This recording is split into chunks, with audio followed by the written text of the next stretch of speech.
Ok, vamos a dar inicio entonces a la clase del día de hoy, que nos corresponde hablar un poco sobre la farmacología de las drogas de abuso, ¿verdad? Ok, eh, ¿qué es la adicción, verdad? Pues lo que es la adicción en sí se define como eh, la dependencia a una sustancia, ¿verdad? Eso es lo que nos dice la Asociación Americana de Psiquiatría y que esta dependencia a una sustancia se caracteriza por tres cosas. Uno, por una compulsión, ¿verdad? Por ver y por consumir la droga, por la pérdida de control para limitar la ingesta y por la aparición de un estado emocional negativo cuando una persona no tiene presente la sustancia. Cabe mencionar de que para que se desarrolle una adicción, no solamente basta con los efectos químicos y farmacológicos que la droga pueda tener en nosotros, sino que implica muchos factores, ¿verdad? Implica muchos factores ambientales, implica también los niveles de autoestima que una persona tenga, ¿verdad? Y cómo estos influyen a la hora de que uno va a consumir y se hace propenso a desarrollar algún tipo de adicción por alguna sustancia en específico. Eh, el uso ocasional, pero limitado, es clínicamente distinto, ¿verdad? Normalmente existen muchas personas que consumen ciertas sustancias, pero que no se considera adicción, ¿verdad? Y eso es debido a que en el manual diagnóstico y estadístico de las enfermedades psiquiátricas, el DSM-5, se describen tres tipos de uso de droga que las personas normalmente utilizan. Uno es el consumo de drogas ocasionales, ¿verdad? Controlada o uso social. Esto es más o menos como cuando uno se reúne con sus amigos de manera ocasional, ¿verdad? Eh, no sé, un par de veces al año y se toma una cerveza con ellos, ¿verdad? Entonces, a esto se le considera como uso ocasional o controlada de una sustancia. El abuso de droga o uso nocivo es aquel en el que uno que está de lunes a viernes normalmente sin consumir drogas, pero espera con ansias el fin de semana para reunirse con los amigos y atascarse, ¿verdad? Con cerveza, por ejemplo, ¿verdad? Entonces a eso ya se le conoce como un abuso de drogas o uso nocivos, en el cual las personas tienen una periodicidad en la cual consumen cantidades altas, ¿verdad? De alguna sustancia. Y el último tipo es la adicción a las drogas, que este es el que se caracteriza por la dependencia a una sustancia, ¿verdad? Que es el que se define como tal, como una adicción.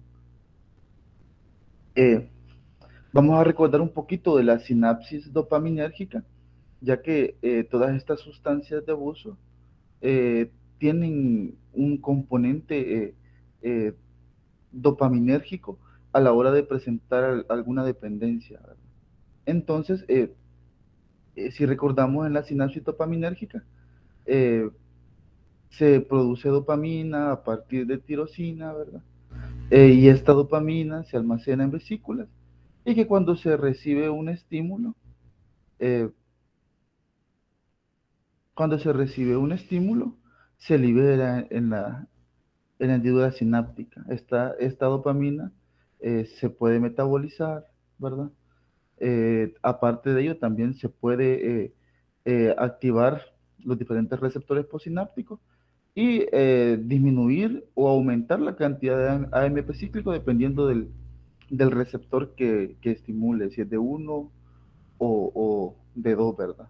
Eh, Posteriormente también se recaptura esta dopamina, eh, ¿verdad? A través de los recaptadores de dopamina y se almacena nuevamente en las vesículas, ¿verdad?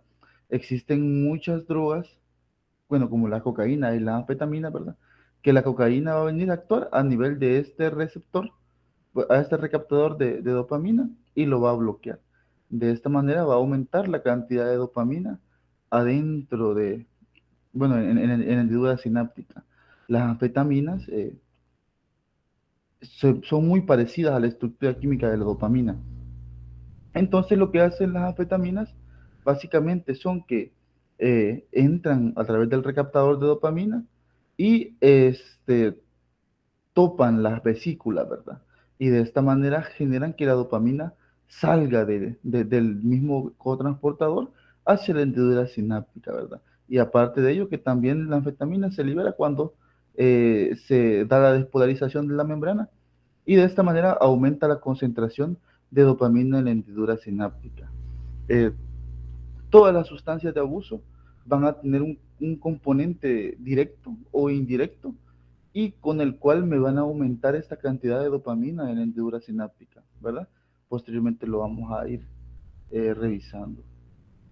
Eh, si recordamos, en el circuito mesolímbico, es el circuito que se relaciona con los componentes de las neuronas dopaminérgicas con los demás componentes neuronales, ¿verdad? Tenemos la sustancia negra que van neuronas dopaminérgicas desde la sustancia negra hacia el núcleo estriado, ¿verdad? Que esto es lo que observamos previamente, que estaba más relacionado con lo de el desarrollo de enfermedad de Parkinson. Y en este caso, lo del área, las neuronas dopaminérgicas del área tegmental ventral van a ir a, a, a inervar, ¿verdad? El núcleo accumbens y la corteza frontal, ¿verdad?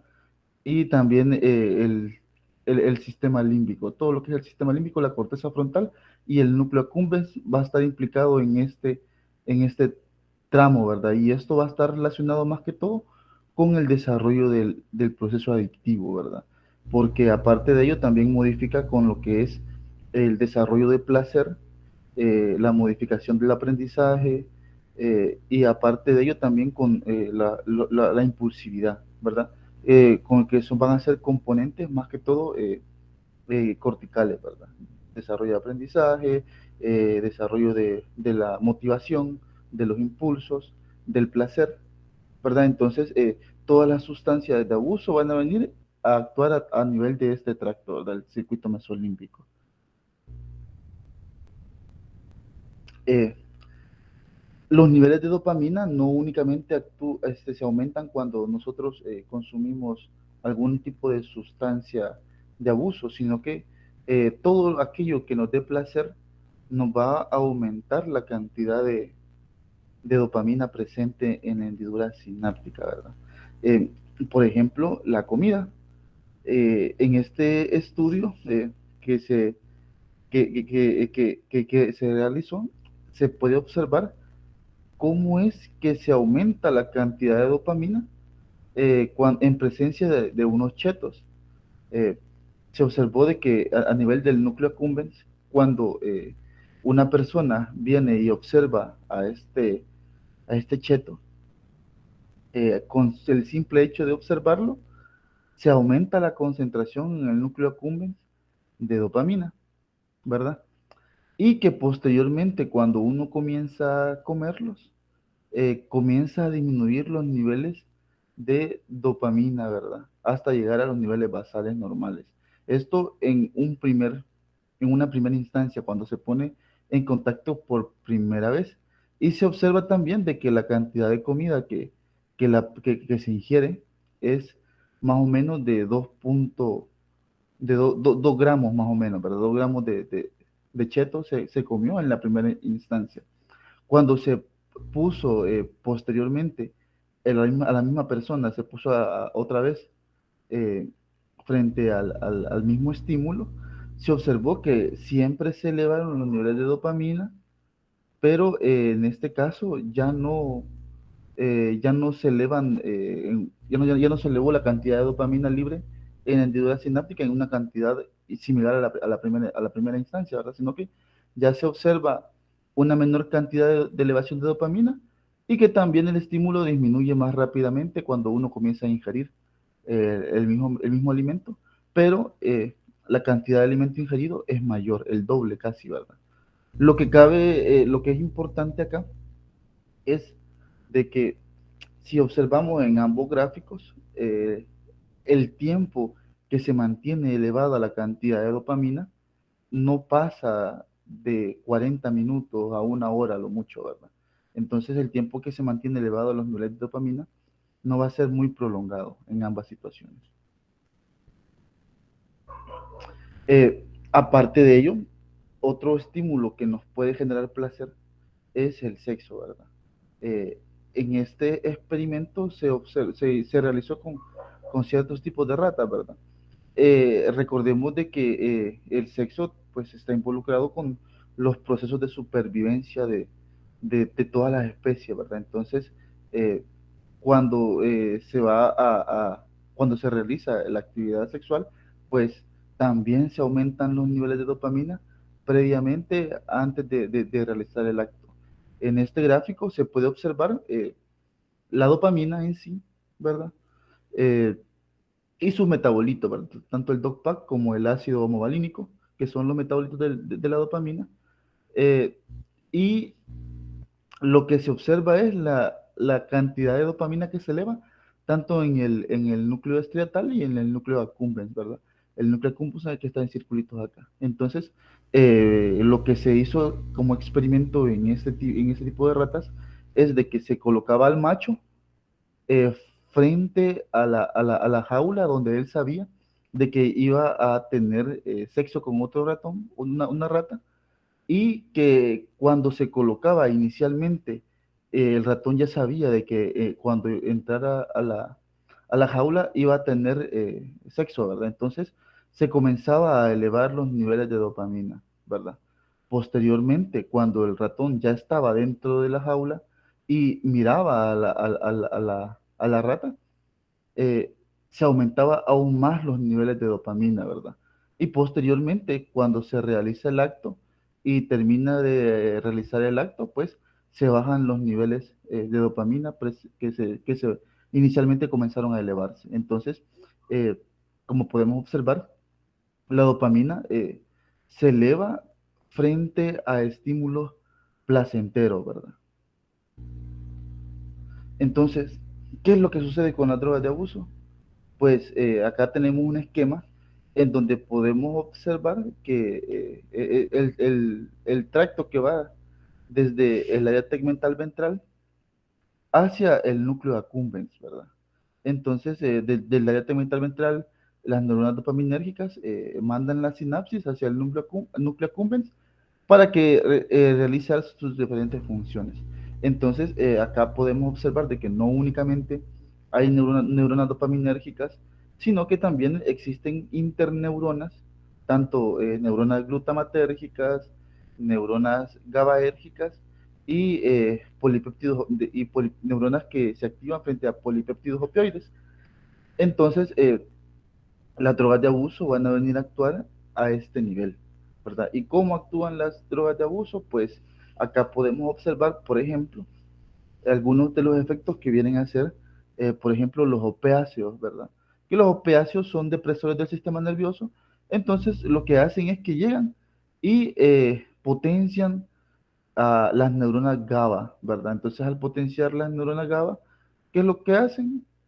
No, perdón, inhiben son disminuyen los opiáceos disminuyen la actividad GABAérgica y por tanto cuando disminuyen la actividad GABAérgica hacen que se libere menor cantidad de GABA hacia la neurona dopaminérgica y cuando se libera menor cantidad de GABA, eh, pues se potencia la actividad de la neurona dopaminérgica, ¿verdad? Y por tanto se aumenta la cantidad de dopamina en la hendidura sináptica.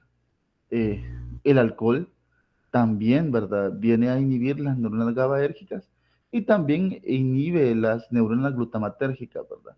Entonces, de manera indirecta también hace que aumente la actividad de las neuronas dopaminérgicas y por tanto aumentar la cantidad de dopamina en la neurona, en la sinapsis, ¿verdad? Dopaminérgica.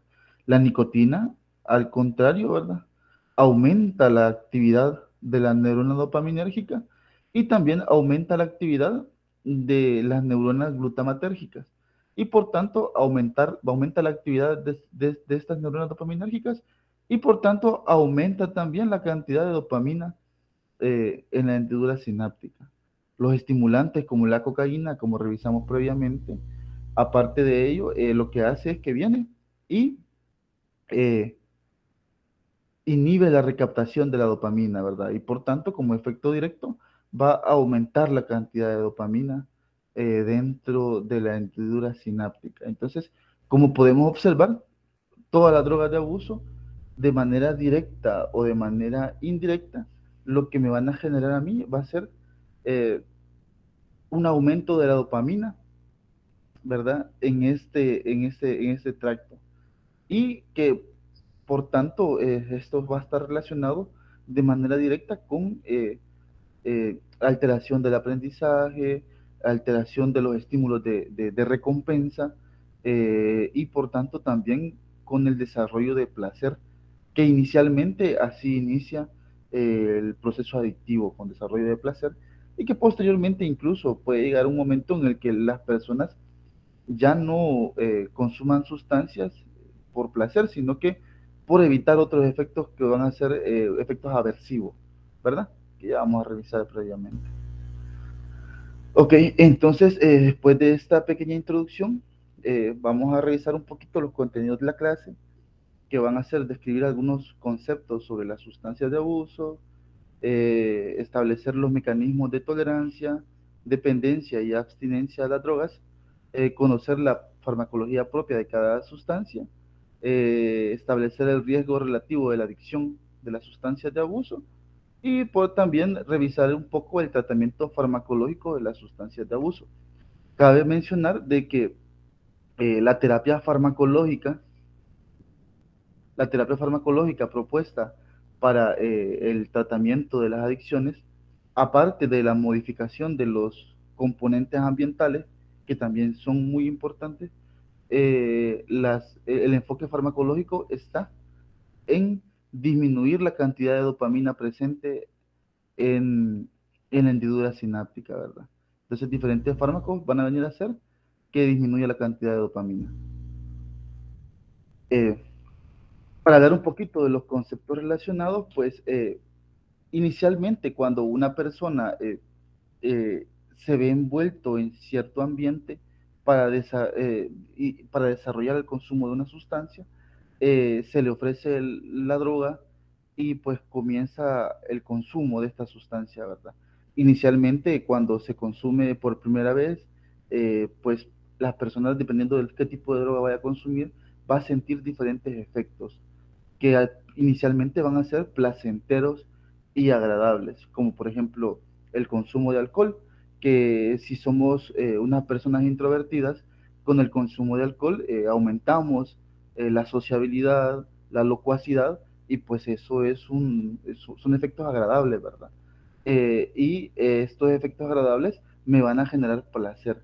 Y al generar este placer, pues esto va a funcionar como un reforzador positivo, ¿verdad? Este reforzador positivo me va a mí a motivar a que pueda seguir tomando eh, alcohol, por ejemplo, ¿verdad? Porque los efectos que este me genera son placenteros para mí, ¿verdad? Si seguimos consumiendo más alcohol y seguimos consumiendo más alcohol, pues a medida que va pasando el tiempo, necesitamos más cantidad de alcohol para, eh, para poder sentir los mismos efectos agradables por los cuales uno eh, comienza a consumir la bebida, por ejemplo, ¿verdad? ¿Y por qué se realiza esto? Pues porque el cuerpo es inteligente y desarrolla diferentes tipos de adaptaciones neuronales que me van a generar a mí eh, una tolerancia, ¿verdad? Entonces, esa tolerancia lo que va a hacer es que cada vez que yo consuma una sustancia, me va a, me va a hacer que consuma más y más y más y más.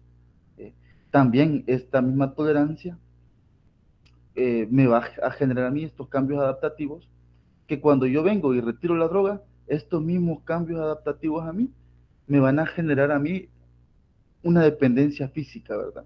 Que quiere decir de que yo quiero consumir la sustancia porque si no la consumo me va a generar un síndrome de abstinencia, ¿verdad? Por ejemplo, en el caso del alcohol, lo que las personas conocen como goma, ¿verdad?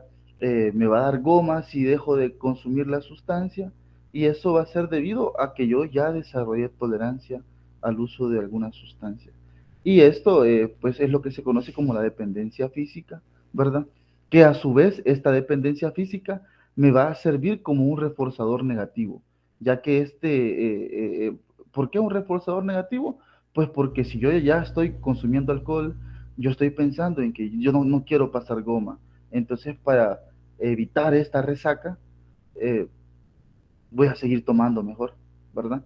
Y por tanto esto sirve como un reforzador, pero un reforzador negativo, ¿verdad? Entonces, actualmente a todo este proceso de adicción eh, se le conoce como un trastorno por consumo de sustancias, el cual se caracteriza por tener un patrón de consumo inadaptado de sustancia, ¿verdad?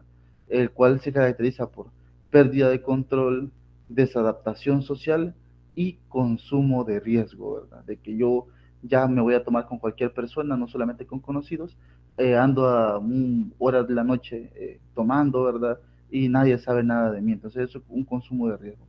Eh, y la adicción como tal, pues es ese hábito, ¿verdad? Que uno desarrolla y que uno se deja dominar por el uso de alguna sustancia, ¿verdad? Y que no solamente las sustancias pueden generarnos adicción, sino que también se ha visto que se puede desarrollar también adicción por la comida y también adicción por diferentes juegos, ¿verdad? Juegos de azar, por ejemplo.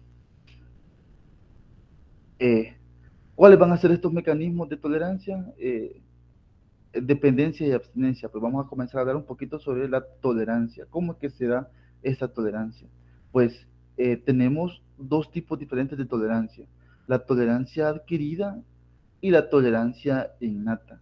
La tolerancia innata son aquellas variaciones interindividuales que nos van a hacer sensibles de manera diferente entre una persona u otra, ¿verdad? ¿Y esto de qué depende? Pues depende de variaciones genéticas, ¿verdad? Con las cuales uno nace antes de que se exponga a una sustancia, ¿verdad? Y esto no solamente lo podemos observar con el consumo de alguna sustancia de abuso, sino que también con cualquier fármaco, ¿verdad? En donde nosotros podemos observar que algunos son metabolizadores lentos, otros son metabolizadores rápidos y por tanto las dosis estándar van a ser diferentes para cada uno de ellos, ¿verdad? Y se van a tener que hacer ciertas modificaciones de algunos fármacos, de alguna terapia necesaria. Y que en ese tipo de personas, si consumen alguna sustancia, esta tolerancia innata también se ve reflejada en ellos. Posteriormente vamos a observar de que esta tolerancia innata también puede ser como heredable y que me va a suponer a mí un riesgo para poder desarrollar algún tipo de adicción. La tolerancia adquirida, pues, es aquella en la cual la dosis de curvas respuestas se desplaza a la derecha debido a administraciones repetidas, ¿verdad? Esta es la curva de dosis-respuesta que observamos normalmente en la farmacodinámica, ¿verdad? Y que lo que observamos en este caso es de que el medicamento es más potente a medida que se desplaza a la izquierda, ¿verdad? Entonces, con la tolerancia adquirida, el efecto es que esta curva de tolerancia se va a desplazar hacia la derecha. ¿Y qué quiere decir eso? Que los fármacos que se administran o las drogas van perdiendo cada vez más potencia, ¿verdad? Pierden la potencia y eso van a ser debido al desarrollo de esta tolerancia adquirida. eh, Vamos a hablar de esta tolerancia adquirida y de esta tenemos dos tipos. Tenemos la tolerancia farmacocinética y la tolerancia farmacodinámica. La tolerancia farmacocinética se desarrolla cuando nosotros aumentamos la capacidad para metabolizar o excretar el agente, ¿verdad? Y por tanto, esto va a ser secundario al aumento de la exposición de la sustancia. Y en este caso, ¿verdad? Lo que pasa es de que va a causar una concentración más baja del fármaco en su sitio de acción. Entonces, esta tolerancia farmacocinética va a ser debido a que los procesos metabólicos van a aumentarse, ¿verdad? Debido a que algunas sustancias van a inducir a, lo- a, los, a las enzimas del citocromo, por ejemplo, en el caso del alcohol. Eh, la tolerancia farmacodinámica, esta está causada por adaptaciones neuronales, ¿verdad? Que van a provocar una respuesta reducida del fármaco a una misma concentración en el sistema nervioso central. Esta tolerancia farmacodinámica pueden observarse cambios a corto plazo y cambios a largo plazo. Estos cambios neuroadaptativos a corto plazo van a estar más que todo alterando la liberación y la depuración del neurotransmisor desde la sinapsis. Se puede también reducir el número de receptores del neurotransmisor, se puede afectar la conductancia de los canales y también se puede afectar la transducción de señales o modificaciones. En este esquema podemos observar algunas de esos cambios adaptativos que se realizan con algunas sustancias. En el primer caso, podemos observar cómo es que el alcohol eh, va a generar cambios adaptativos. Inicialmente, cuando uno comienza con el consumo de sustancias, el alcohol va a venir a afectar tanto de, receptores de glutamato y receptores de GABA, ¿verdad? El alcohol potencia los receptores GABA, ¿verdad? Y por tanto aumenta la conductancia del cloro. Eh, y también a nivel de los receptores de glutamato, lo que hace es que disminuye la conductancia del calcio, ¿verdad? Como efecto, lo que genera va a ser una hiperpolarización de la membrana. ¿Y qué me va a ocasionar esto? Pues una excitabilidad disminuida y eso me va a generar a mí los efectos de sedación, de ansiólisis, ¿verdad? Y que si seguimos consumiendo mucha cantidad de alcohol, pues me puede generar a mí un coma etílico, ¿verdad? Los cambios adaptativos a corto plazo que se van a generar van a ser, primero, eh, que como el canal de cloro está aumentado, eh, está aumentado su efecto, pues el cuerpo va a necesitar cada vez menos cantidad de canales de cloro. Y por tanto, esta cantidad de canales de GABA van a disminuirse, ¿verdad? Porque va a necesitar menor cantidad de canales de cloro para poder generar el efecto que normalmente genera el GABA, que va a ser una depresión. Y como la conductancia del calcio está alterada, está disminuida, pues el cuerpo para compensar eso va a sintetizar más canales de calcio, ¿verdad? De tipo N-metil de aspartato, ¿verdad? Entonces, cuando se aumenta esta cantidad de canales de calcio, ¿qué es lo que va a hacer? Pues va a aumentar la cantidad de calcio que entra a la célula para compensar lo que el alcohol me está generando a mí, ¿verdad? Y estos cambios adaptativos es lo que a mí me va a generar la dependencia, ¿verdad? ¿Por qué?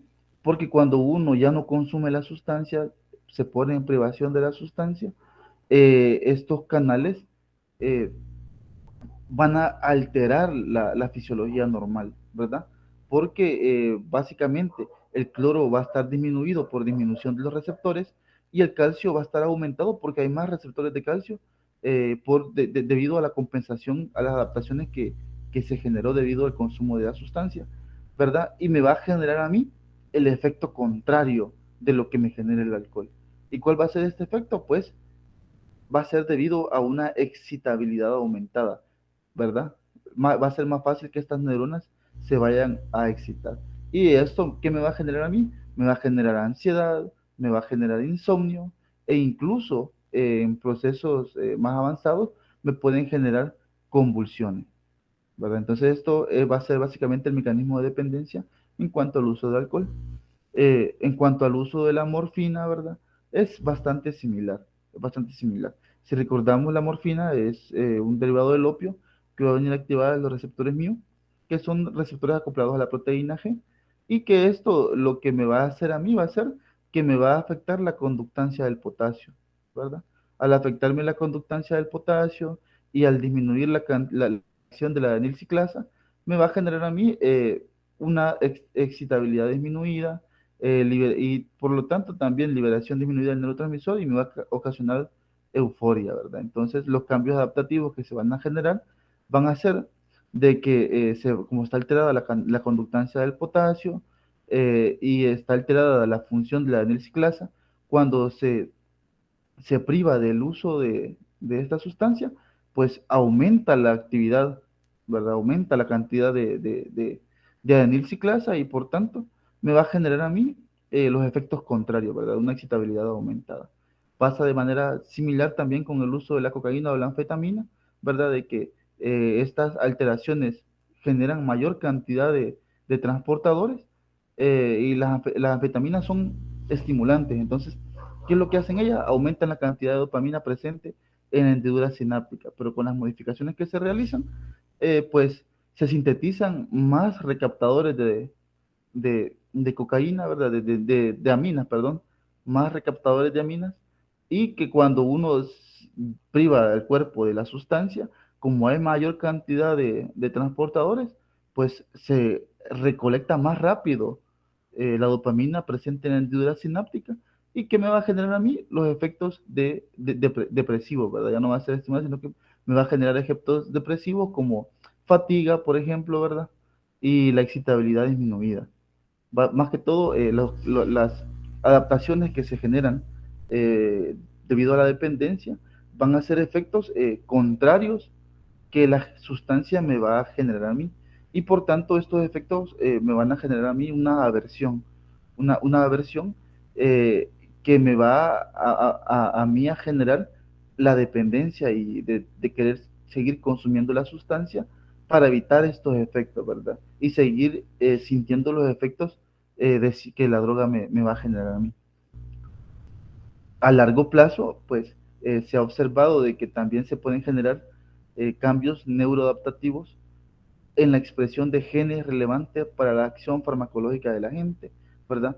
Estos cambios se relacionan de cerca con adaptaciones cerebrales y que se piensa que están involucradas con el aprendizaje y la formación de recuerdos.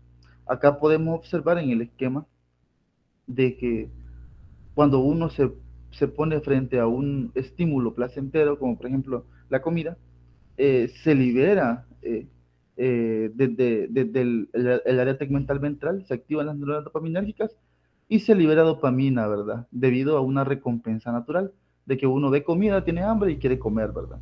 Aparte de ello, también desde la corteza cerebral vienen estímulos ambientales, ¿verdad? Que en donde uno ve la comida y dice, uno se recuerda el sabor de la comida, se recuerda si es un plato rico que uno va a comer, y esas son claves sensoriales que me van a generar a mí también estímulos y liberación de glutamato en las neuronas del área del núcleo accumbens, ¿verdad? Entonces, se estimula el núcleo accumbens, aumenta la excitabilidad de la neurona acá, y pues se comienza la transcripción de genes debido a que se activa la sinasa dependiente de calmodulina, ¿verdad? Y se van a aumentar la cantidad de receptores presentes, ¿verdad? Para que se aumente la estimulación, ¿verdad? Posteriormente, cuando se cesa el consumo de la comida, por ejemplo, se disminuye la cantidad de la excitación de esta neurona. ¿Qué es lo que va a ocasionar las drogas de abuso? Pues inicialmente las drogas de abuso, como ya observamos, me va a generar un aumento en la cantidad de dopamina, ¿verdad? Y por tanto una mayor actividad de las neuronas del núcleo accumbens, ¿verdad? También se va a generar cambios debido a la sinasa, ¿verdad? Va a modificar la transcripción de los genes y va a generar mayor aumento de receptores como cambios adaptativos que acabamos de observar. Con el tiempo, estos cambios adaptativos me va a generar a mí modificaciones a nivel de los receptores, ¿verdad? Y también aparte de ello, me va a generar un aumento de las proteínas estructurales que van a ser característicos de los procesos adaptativos de la adicción, ¿verdad? Y este va a ser en el caso de cuando uno ya tiene dependencia a la sustancia. Eh, Posteriormente, ¿verdad? Cuando uno cesa el consumo de la sustancia, pasa por un periodo de abstinencia, que este periodo de abstinencia puede ser un periodo corto o puede ser un periodo largo, ¿verdad? Y que este periodo de abstinencia va a cesar eh, mediante mecanismos de recaída. Algunas personas bueno, las personas que ya son adictas a cierta droga, pues son muy susceptibles a sufrir recaídas. Y estas recaídas van a ser causadas debido a las modificaciones estructurales que se generan, ¿verdad? No solamente a nivel del núcleo accumbens, sino que también debido a que a la plasticidad cerebral se generan nuevas conexiones neuronales a través de la corteza cerebral. Y estas nuevas, esos nuevos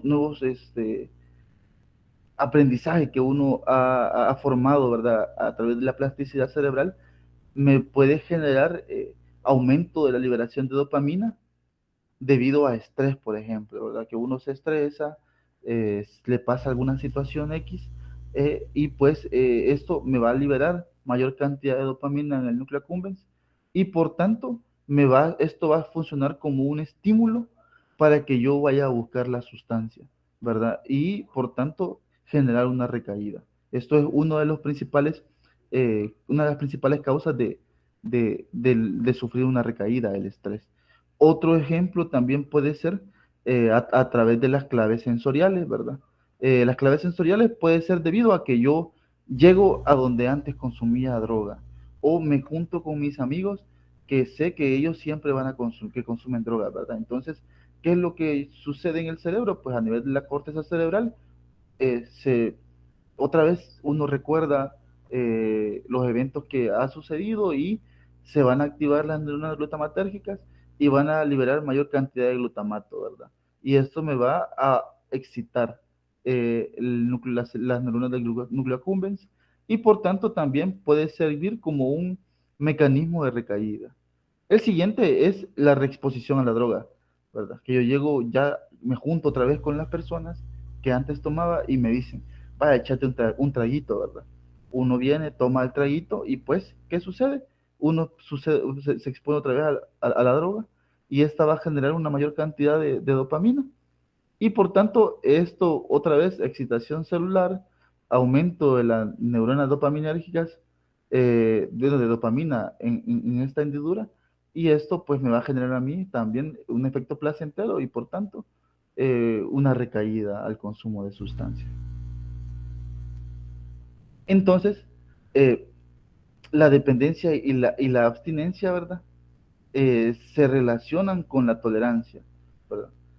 Los trastornos de uso de sustancias eh, básicamente van a ser manifestaciones clínicas de la dependencia y estas van a surgir debido a la necesidad de la sustancia que esté presente en el cerebro. ¿Para qué necesitamos nosotros que esté presente la sustancia? Pues para funcionar de una manera casi que normal, ¿verdad? Debido a las adaptaciones que uno ha sufrido, ¿verdad? Si la droga se elimina del cuerpo a través del metabolismo, pues eh, uno necesita la droga, ¿verdad? Y esta necesidad, esta dependencia se va a manifestar como un síndrome de abstinencia agudo. Inicialmente, este síndrome de abstinencia eh, se va a presentar por diferentes sintomatologías, ¿verdad? Que van a ser eh, los contrarios a los efectos que produce la droga.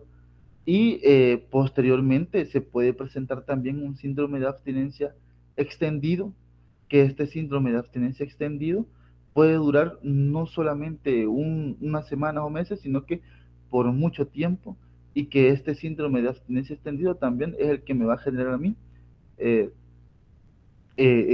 la recaída, ¿verdad?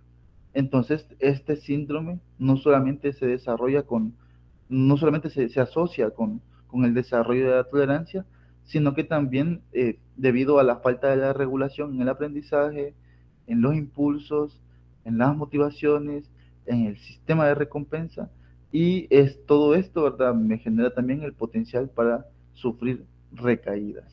Acá tenemos este esquema en donde pues explicamos básicamente cómo es que se da todo este proceso de desarrollo de la dependencia, ¿verdad? Donde comienza uno a consumir la sustancia, uno busca la sustancia y tanto los efectos gratificantes como los efectos tóxicos me pueden generar eh, refuerzos positivos o refuerzos negativos y todo ello junto me va a generar a mí la autoadministración y el ciclo de la adicción, ¿verdad? Este esquema es, bueno, ya lo observamos previamente, ¿verdad? En donde cómo se ve involucrada el área tegmental ventral con el núcleo accumbens, ¿verdad? Y el desarrollo de la adicción. Eh, el sistema mesolímbico va a ser el blanco principal de todas las drogas, específicamente en el procesamiento de la recompensa, ¿verdad? Y por regla general, todas las drogas adictivas me van a activar este sistema mesolímbico de la dopamina. Eh, con el riesgo relativo de la adicción, pues inicialmente uno comienza, como podemos observar en este esquema, uno comienza tomando alguna sustancia de manera social, ¿verdad? Y dependiendo de la frecuencia con la que uno pueda consumir la sustancia, puede desarrollar un consumo, un uso compulsivo de la bebida, ¿verdad? De que todos los fines de semana vengo yo y me atasco con alcohol, por ejemplo, ¿verdad? Con el tiempo se desarrolla la dependencia y después del desarrollo de dependencia, yo tengo un tiempo de descanso, un tiempo en el cual dejo la sustancia, ¿verdad? Y este periodo de abstinencia puede durar ya sea mucho tiempo hasta salir de la adicción, ¿verdad? O puede cesar, ¿verdad? Puede cesar y generar una recaída, ¿verdad? Y esta recaída puede generar nuevamente un uso compulsivo de alguna sustancia, dependencia y otra vez seguimos con el ciclo, ¿verdad?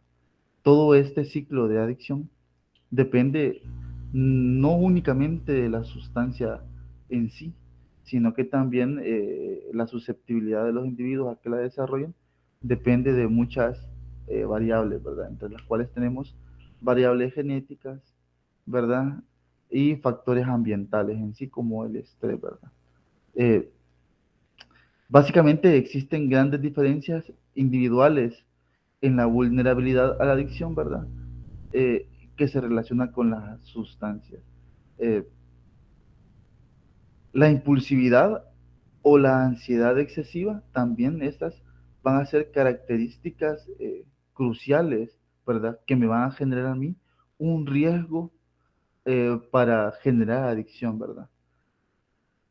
La transición de la adicción está determinada por una combinación de factores ambientales y genéticos, como acabamos de observar. Y pues de interés mencionar de que el riesgo de la adicción de una droga se correlaciona con la heredabilidad, ¿verdad? Hay personas que ya nacen con ciertas alteraciones a nivel de ciertos receptores que solamente con recibir el estímulo inicial van a poder observar que ese tipo de personas van a tener más posibilidades de quedar enganchados en la droga. Eh, si ustedes se ponen a pensar en alguna persona o ciertas personas que tengan adicción por ciertas sustancias, pues pueden investigar si estas personas se correlaciona esto de la heredabilidad. Generalmente estas personas tienen abuelos que fueron alcohólicos, tienen tíos que son alcohólicos, tienen padres que son alcohólicos, ¿verdad? Y por tanto uno se ve expuesto desde pequeño, ¿verdad? El inicio temprano del consumo de droga también es un factor de riesgo para poder desarrollar una adicción. Y aparte de ello, también si tengo una familia que utiliza alguna sustancia de manera normal, también voy a tener mayor riesgo porque voy a estar en un ambiente en donde se consume la droga con toda normalidad. En cuanto a la farmacología básica de las drogas de abuso, pues la podemos clasificar de dos formas. Uno sería en base a su mecanismo de acción y pues otro en base a los efectos que este me va a generar en el sistema nervioso central. En cuanto a su mecanismo de acción, pues los fármacos tienen tres mecanismos de acciones, las diferentes drogas de abuso. eh, Unos van a ser fármacos que activan los receptores acoplados a la proteína G, específicamente a la proteína G10, que es una proteína G inhibidora, ¿verdad? Y por tanto va a estar relacionado con disminución de, del AMP cíclico. El otro mecanismo de acción es los fármacos que actúan a receptores, que se unen a receptores inotrópicos y los canales iónicos, ¿verdad? Estos fármacos van a actuar más que todo a nivel de los canales iónicos y por tanto de esta manera me van a afectar la conductancia y potencial de membrana en reposo. Y por último, los fármacos que se unen a los transportadores de aminas biogénicas, como observamos a los recaptadores, por ejemplo, ¿verdad? Como en el caso de la cocaína. Y la clasificación según sus efectos, pues tenemos depresores del sistema nervioso central, ¿verdad? Como los opiáceos, el cannabinoide, el alcohol, los estimulantes del sistema nervioso central, como la cafeína, la cocaína, el MDMA, el tabaco, la nicotina, las anfetaminas, los alucinógenos, los anestésicos disociativos e incluso también se ha catalogado como drogas de abuso los esteroides anabolizantes como los que son derivados de la testosterona, ¿verdad? La naldrolona y el estanolol, que ya lo vamos a revisar posteriormente. Vamos a hablar un poco sobre los depresores del sistema nervioso central, iniciando con los opiáceos, ¿verdad? Los opiáceos son unas sustancias que comparten en sí una capacidad de actuar como agonistas de los receptores opioides. Los receptores opioides básicamente van a ser receptores que están en las neuronas y que van a tener diferentes efectos placenteros, ¿verdad? Que van a ser estímulos que se van a manifestar cuando uno se pone en contacto con diferentes situaciones. Eh, Estos opiáceos son alcaloides naturales, ¿verdad? Y dentro de ellos tenemos a la morfina, la codeína y la mitragina, todos ellos extraídos de la planta de la amapola, ¿verdad? Eh, los podemos clasificar como alcaloides naturales y derivados semisintéticos. Dentro de los derivados semisintéticos tenemos a la heroína, por ejemplo, ¿verdad? Desde el inicio de los tiempos, más que todo a nivel oriental, estos opiáceos se han utilizado eh, como sustancias médicas y también como sustancias recreativas. Acá en el país no hay muchos consumidores de opiáceos, ¿verdad? Más que todo se ve relacionado que los que padecen algún tipo de adicción debido a opiáceos aquí en el país es debido a alguna condición médica en la cual tienen que administrarles morfina, ¿verdad? Más que todo se ven pacientes oncológicos este tipo de adicción, ¿verdad? En los cuales pues se administra la morfina para aliviar el dolor. El mecanismo de acción y la farmacocinética, pues los agonistas opioides, los que me van a generar mayor potencial de abuso van a ser aquellos que se unen a los receptores mu, ¿verdad? Como la heroína y el fentanilo, y estos son los que pues tienen mayor potencial de abuso en el humano, ¿verdad? Los opiáceos de semivida más larga, como la metadona, estos van a ser menos euforizantes y por tanto su consumo va dirigido principalmente a los síntomas de abstinencia. La acción agonista de los receptores kappa produce efecto disforizante y aversivos, y estos receptores kappa se ve relacionado más que todo con un potencial para limitar la adicción. Eh, Todos estos receptores los receptores opioides van a estar más que todo, bueno, están diseñados para ser estimulados por diferentes sustancias como las endorfinas, las encefalinas, las endomorfinas y las dimorfinas, ¿verdad? Las dinorfinas. Que estos van a estar relacionados más que todo con la modulación del dolor.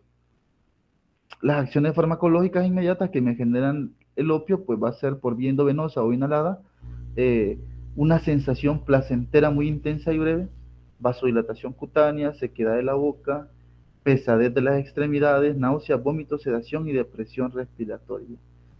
Acá podemos observar algunos consumidores de opios, ¿verdad? Que se vio más que todo a nivel oriental, como les mencioné, ¿verdad? En cuanto a la tolerancia y la dependencia, pues la estimulación repetida de receptores opioides genera fenómenos adaptativos que conllevan a la aparición de tolerancia y dependencia física.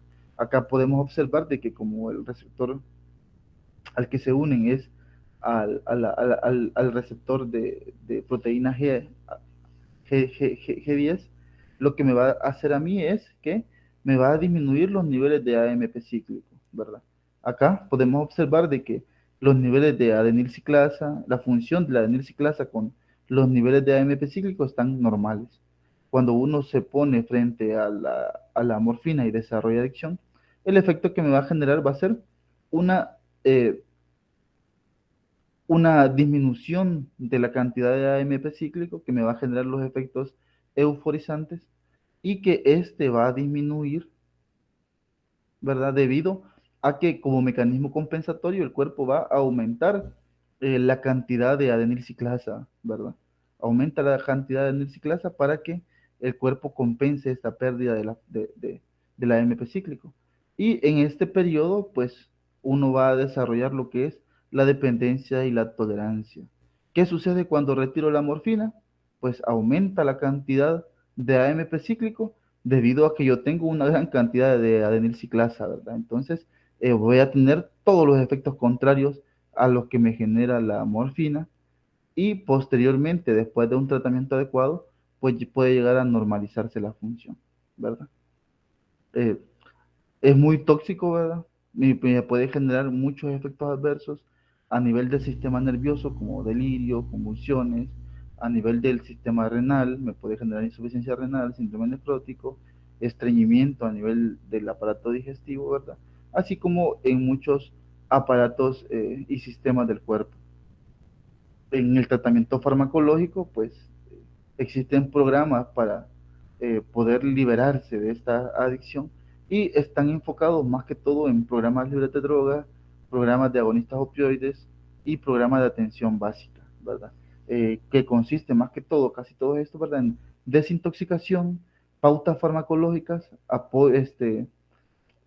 deshabituación, reinserción laboral, ¿verdad? Y junto con todo ello se administran agonistas opioides, ¿verdad? Que no generen los efectos que generalmente producen eh, los fármacos que generan adicción, sino que lo que se da básicamente es un agonista que tenga un efecto más largo, una semivida más larga, ¿verdad? Como la metadona, eh, ¿verdad? Y lo importante en este caso sería la modificación de actividades y una reinserción social y laboral, ¿verdad? A través del programa de atención básica se puede dar una acogida y dar información en caso de que consuman otros tipos de sustancias o que tengan o que se administren la droga a través de la vía endovenosa, pues también se administra jeringuillas y se les entregan preservativos porque son muy susceptibles al desarrollo de otras enfermedades de transmisión sexual, ¿verdad? En países como Canadá, a los adictos a la heroína, pues en las unidades de salud se les regalan jeringas, ¿verdad? Se les regalan jeringas a estas personas que padecen adicción, debido a que sale más caro eh, poder tratar todas las complicaciones derivadas de los consumos del consumo de sustancias a que prevenir a que ellos vayan a adquirir alguna enfermedad, por ejemplo, como alguna hepatitis B, hepatitis C, VIH, por ejemplo, ¿verdad? Entonces, en ese tipo de países se otorga jeringuillas a este tipo, a los pacientes que producen, que tienen esta adicción, ¿verdad? También se les brinda apoyo psicosocial básico y cobertura de las necesidades básicas, ¿verdad? Y en caso de intoxicación aguda, pues la atención sanitaria está enfocada en urgencia y posterior orientación, ¿verdad? A programas ya sea de atención básica, de agonistas opioides o de programa libre de drogas. El siguiente grupo que vamos a observar son los cannabinoides y este se obtiene generalmente de la planta del cáñamo, ¿verdad? Esta planta del cáñamo produce moléculas que se conocen como cannabinoides, dentro de las cuales tenemos el THC y el CBD, que de estos dos, el THC, el tetrahidrocannabinol, va a tener el efecto psicotrópico, ¿verdad? Y el cannabidiol va a tener eh, más efectos y moduladores, inmunomoduladores, ¿verdad? Eh, este THC se absorbe por vía oral o por vía inhalada. Y en el mundo, en todo el mundo, son las drogas ilegales que más se consumen y su utilización es muy frecuente en la población joven. Hay muchos países también que aparte bueno, que han legalizado el uso de la marihuana, ¿verdad? Países como en Estados Unidos o Holanda, por ejemplo, bueno, Países Bajos, ¿verdad? Tienen el uso legal de estas sustancias, tanto como para uso médico como para uso recreativo. Y por tanto es más común que ciertas personas tengan mayor facilidad para obtener este tipo de sustancias. Eh, Además de ello, el cannabidiol tiene diferentes usos que se pueden utilizar en la medicina, ¿verdad? Y que los medicamentos que contienen este, ya sea THC o CBD, y que se comercializan en el mundo, ¿verdad? Son el dronabinol, la nabilona, por ejemplo. ¿Y que para qué utilizamos estos medicamentos? Pues para el tratamiento de las náuseas, el tratamiento de los vómitos, el tratamiento de la anorexia, y también se ha visto que son efectivos como en tratamientos como dolor neuropático. El mecanismo de acción de estos medicamentos, pues, son agonistas parciales de los receptores CB1 y CB2, y los cuales son receptores acoplados a la proteína G, ¿verdad? Modulan diversos canales iónicos, los receptores CB1, inhiben la adenilciclasa y activan las mapsinasas. Los CB2 van a actuar a nivel periférico y van a ser responsables de los efectos inmunomoduladores. En cuanto a su farmacodinámica, el THC se absorbe con dificultad en la vía respiratoria, ¿verdad? Y se absorbe con facilidad en la vía respiratoria y alcanza rápido el sistema nervioso central debido a su liposolubilidad. Eh, este, mm, este THC, debido a su liposolubilidad, eh, permanece bastante tiempo en el compartimento de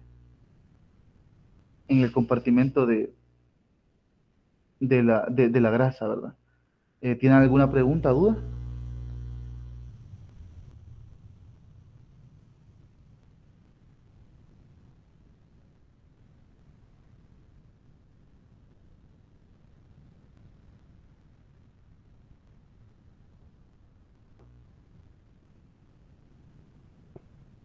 Diga,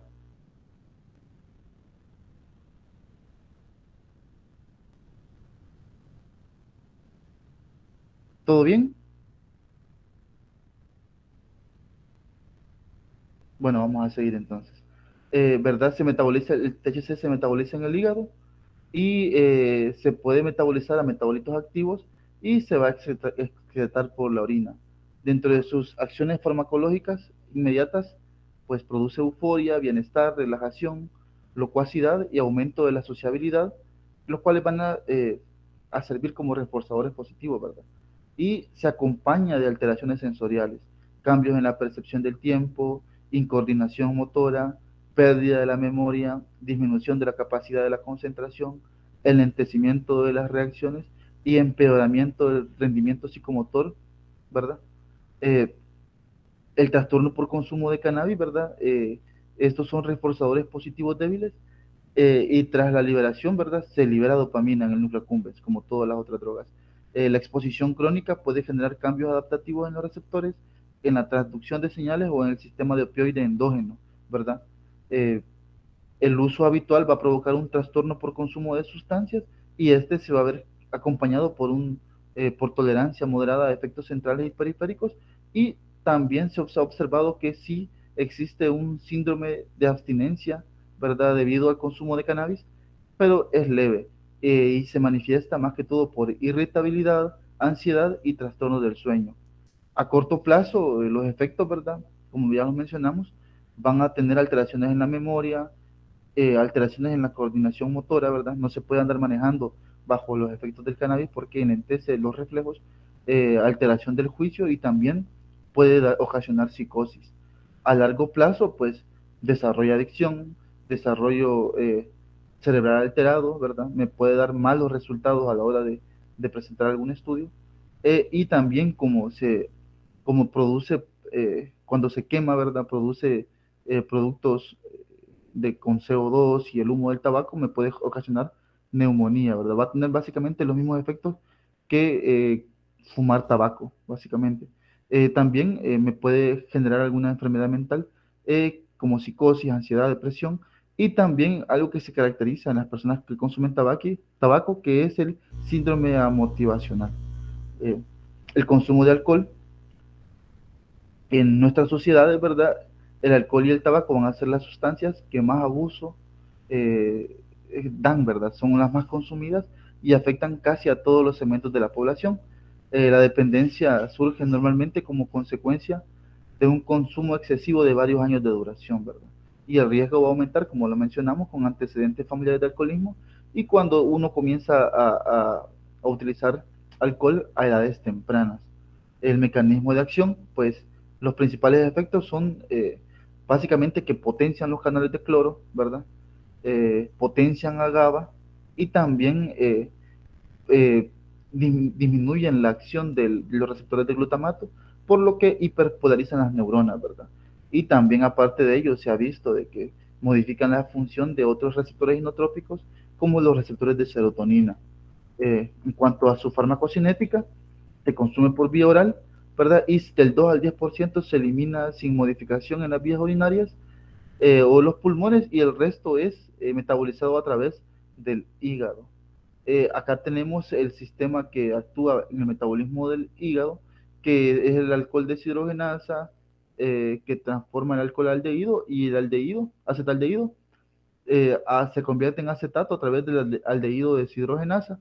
Este acetaldehído es un compuesto tóxico que me va a generar a mí muchos efectos adversos, ¿verdad? Y por tanto es un blanco farmacológico para la deshabituación al alcohol, como vamos a observar posteriormente. Otro sistema también que me genera metabolismo es el MEOS, que es un sistema enzimático de oxidativo mitocondrial que también va a generar metabolismo del alcohol y este sistema sí es inducido, ¿verdad? Es inducible por el alcohol. Eh, las acciones inmediatas del sistema nervioso central, pues es un depresor básicamente el alcohol y el consumo de alcohol inicialmente va a producir desinhibición, locuacidad y aumento de la sociabilidad y que con el incremento de la dosis puede llegar al estado de embriaguez, ¿verdad? Y aparecen cambios en el estado de ánimo, alteraciones de la atención, memoria y tendencia al sueño. Y ya con niveles sanguíneos de 2 a 3 gramos se presentan síntomas de intoxicación como ataxia, temblor, irritabilidad, estupor e hipotermia y que puede seguir con un coma etílico. En cuanto a su tolerancia, pues y dependencia, a diferencia de las demás drogas de abuso, el síndrome de abstinencia por alcohol sí nos puede llegar a matar, ¿verdad?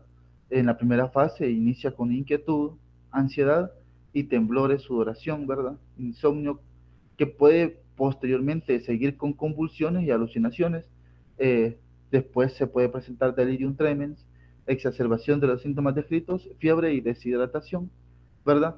Y que debido a estos cambios son debidos a adaptaciones, ¿verdad?, que están mediadas por modificaciones tanto de los receptores de glutamato, de los receptores GABA y de los receptores, bueno, de los canales de calcio, como observamos previamente, ¿verdad? Que cuando uno comienza a consumir alcohol, se producen más canales de calcio para compensar el efecto del alcohol y que cuando uno entra en abstinencia, entra mayor cantidad de calcio, ¿verdad? Y esto van a ser responsables de los efectos de abstinencia por alcohol. Y también, ¿verdad? Hay que recordar que también se potencia la actividad dopaminérgica mesolímbica, ¿verdad? En cuanto al tratamiento farmacológico, pues es complejo y no únicamente está enfocado con la administración de medicamentos, sino que también el paciente tiene que someterse a programas de desintoxicación y estos programas de desintoxicación básicamente consisten en tratar el síndrome de abstinencia, ¿verdad? Con un control de la glucemia y control hidroelectrolítico, ¿verdad? La terapia farmacológica, pues se utiliza con benzodiazepinas, se pueden utilizar benzodiazepinas, se debe utilizar vitaminoterapia y también hidratación para prevenir la deshidratación, ¿verdad? Y para facilitar la deshabituación, se han utilizado inhibidores de la acetaldehído deshidrogenasa, ¿verdad? Como el disulfiram. Esto de tal manera de que se aumente el acetaldehído, ¿verdad? y que predominen los efectos, que estos efectos malos que, que uno va a sufrir cuando comienza a consumir alcohol. Eh, Otros fármacos disponibles también son eh, eh, fármacos como la naltrexona, ¿verdad? El nalmefeno y el acamprostano, que estos fármacos más que todo van a venir a actuar a nivel del sistema opioide, ¿verdad? Van a ser antagonistas opioides porque se ha visto que el alcohol también estimula eh, el sistema opioide endógeno, ¿verdad? Aparte de ello, también es necesario el apoyo de amigos y familiares y el paciente tiene que estar sometido a terapia grupal, ¿verdad? O psicoterapia, en cual se ha visto que uno de estos grupos que se creó para tratar el alcoholismo son el grupo de los alcohólicos anónimos, ¿verdad? Entonces, básicamente es un tratamiento integral que se da a este tipo de personas con adicción al alcohol. Con los estimulantes o psicomotores, ¿verdad? Tenemos a la cocaína, que es un alcaloide que se obtiene a partir de las hojas de la eritroxiloncoca, ¿verdad? Se comercializa en forma de sal, que se presenta como polvo blanco o cristalino, y también se comercializa en forma de base libre, que se conoce como crack. La cocaína se une a las proteínas transportadoras de dopamina, serotonina y noradrenalina, y lo que hace es que bloquea su recaptación, como ya observamos, y los efectos estimulantes de la cocaína están mediados por su capacidad para potenciar la actividad dopaminérgica dentro de los circuitos mesolímbicos y mesocorticales. En cuanto a su farmacocinética, se usa por vía inhalatoria, atraviesa el endotelio de los alveolos y se incorpora rápidamente a la sangre. Posee una semivida de eliminación de 30 a 60 minutos y se metaboliza por colinesterasas hepáticas y plasmáticas, ¿verdad? A compuestos solubles que se eliminan a través de la orina.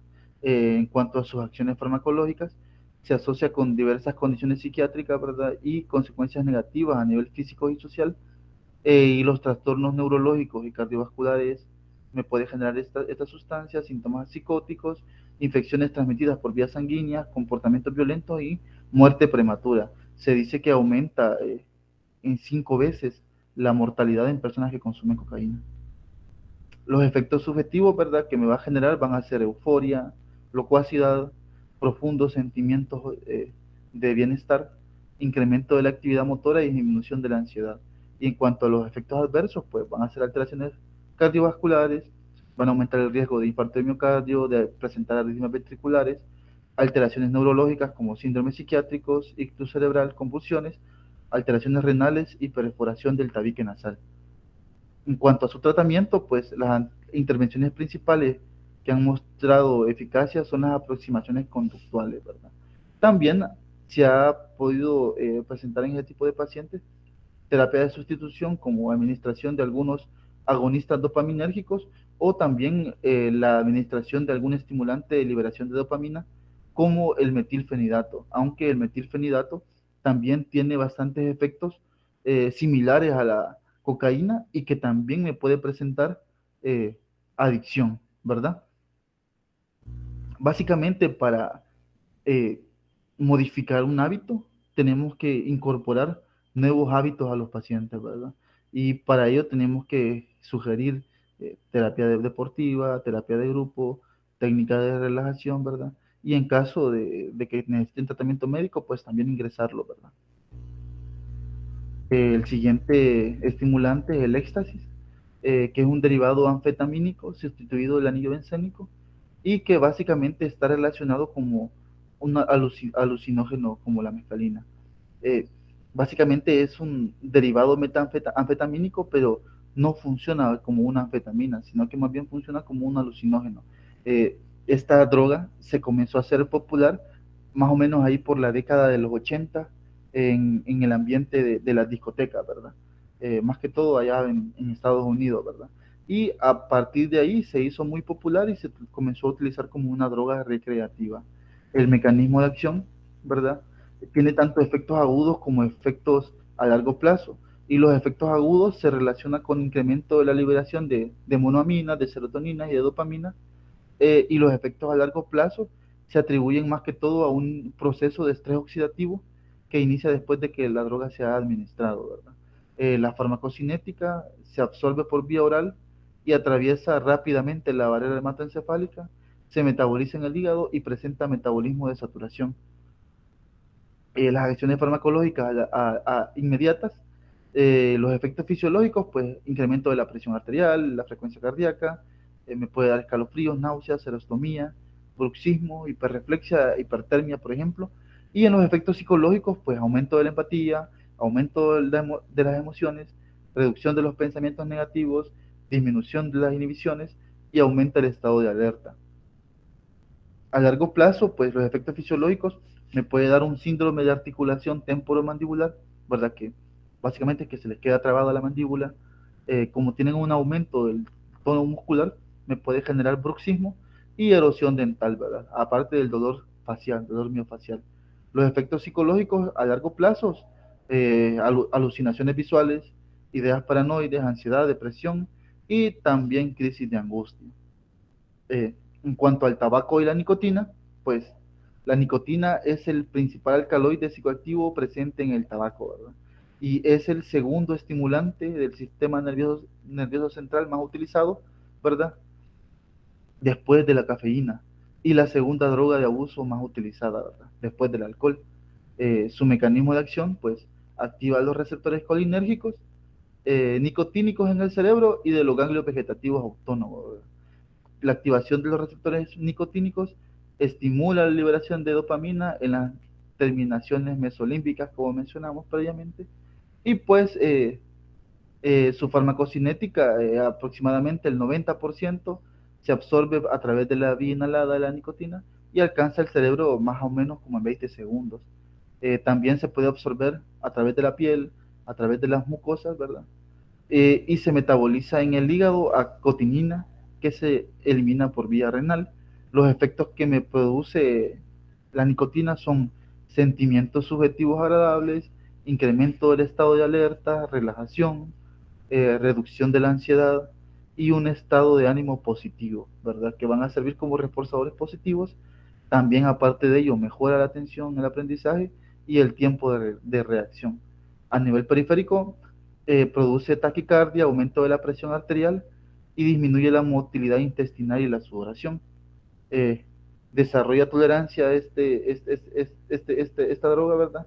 La exposición repetida induce la aparición de tolerancia a la mayoría de los efectos subjetivos y algunos efectos cardiovasculares, ¿verdad? Entonces, cada vez necesitamos fumar más y más y más para poder sentir los mismos efectos. El consumo crónico me produce adicción y sí me genera una dependencia física que me va a generar un síndrome de abstinencia cuando se suprime el consumo, ¿verdad? Y el tratamiento de la dependencia del tabaco se realiza, ¿verdad? Aparte de la terapia y la psicoterapia que se puede realizar, se pueden utilizar terapia de sustitución con nicotina. Esta terapia de sustitución con nicotina se puede realizar con parches, ¿verdad? Parches con nicotina, incluso también con unos nuevos dispositivos que se utilizan, no recuerdo cómo se llama, que son como cigarrillos electrónicos, que se puede utilizar cada vez menos cantidad de nicotina, ¿verdad? También se puede utilizar bupropión y bereniciclida, ¿verdad? Esta bereniclida se ha observado de que los pacientes cuando consumen este medicamento disminuyen la cantidad de cigarrillos necesarios al día, ¿verdad? Entonces sí es un medicamento efectivo. En cuanto a los alucinógenos o psicomiméticos, pues tenemos estos alucinógenos, ¿verdad? Que me van a producir profundas distorsiones de la percepción de la realidad y que generalmente se han dividido en dos grupos. Uno, las fenilalquilaminas, de los cuales la mescalina es el más representativo, y las indolalquilaminas, de los cuales está la psilocibina, el LSD, ¿verdad? Y el LSD es el más representativo de todo esto. El LSD, que es la, la dietilamida de ácido lisérgico, eh, es el más potente de todos estos alcaloides, ¿verdad? Y que se obtiene a través del hongo Claviceps purpurea, ¿verdad? Generalmente la forma de presentación va a ser un papel impregnado con LSD Y dentro de los primeros minutos, los efectos que me va a producir van a ser mareo, ansiedad, distorsiones visuales, signos de parálisis, hilaridad, signos de hiperactividad simpática y sinestesia, ¿verdad? Los efectos se mantienen durante 6 a 12 horas. El mecanismo de acción, pues, son procesos complejos, ¿verdad? Que van a alterar el conocimiento, las percepciones y el humor y sugieren la participación de la corteza cerebral. No está muy determinado cómo es que funciona en sí este proceso del LSD, ¿verdad? Pero el efecto alucinógeno se ha asociado más que todo por su actividad agonista sobre los receptores de serotonina en la corteza y en el locus ceruleus. También se ha observado de que tiende a afectar eh, lo que son las conexiones talámicas, ¿verdad? Eh, en cuanto a su farmacocinética, se ingiere mascando o comiendo papel impregnado, como mencioné, ¿verdad? Con la droga, o a través de pastillas y se absorbe rápidamente y completamente y se metaboliza en el hígado. En cuanto a la tolerancia y la dependencia, los consumidores desarrollan rápidamente un alto grado de tolerancia a los efectos psicológicos y simpático-miméticos de la droga. Este medicamento no produce síndrome de abstinencia tras la supresión del consumo crónico, ¿verdad? Más que todo, este medicamento no me va a generar un síndrome de abstinencia, pero debido a esta tolerancia psicológica es que va a generar un poco de adicción.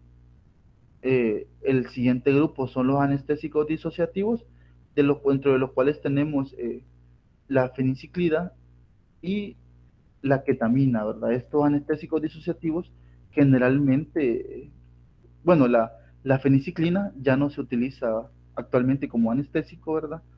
Solamente la ketamina. Estos fármacos inicialmente se comenzaron a utilizar para el tratamiento bueno, para generar anestesia, ¿verdad?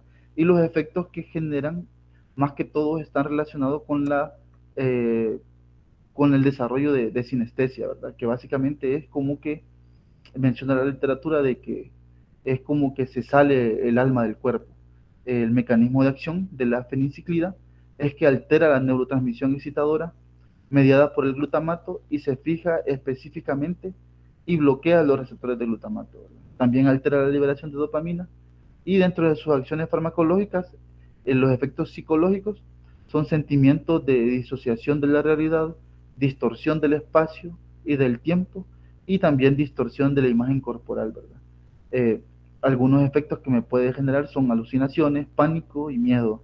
Dentro de los efectos fisiológicos, pues en dosis bajas puede aparecer respiración rápida y superficial, incremento de la presión arterial, de la frecuencia cardíaca y la temperatura, y en dosis más altas, pues se intensifican los efectos, aparecen náuseas, visión borrosa, mareo, contracciones musculares y disminución de la percepción del dolor. En cuanto a la ketamina, pues se emplea como anestésico veterinario y como un anestésico y analgésico en seres humanos. Es un agonista de los receptores NMDA y se administra por vía oral, inhalada e inyectada.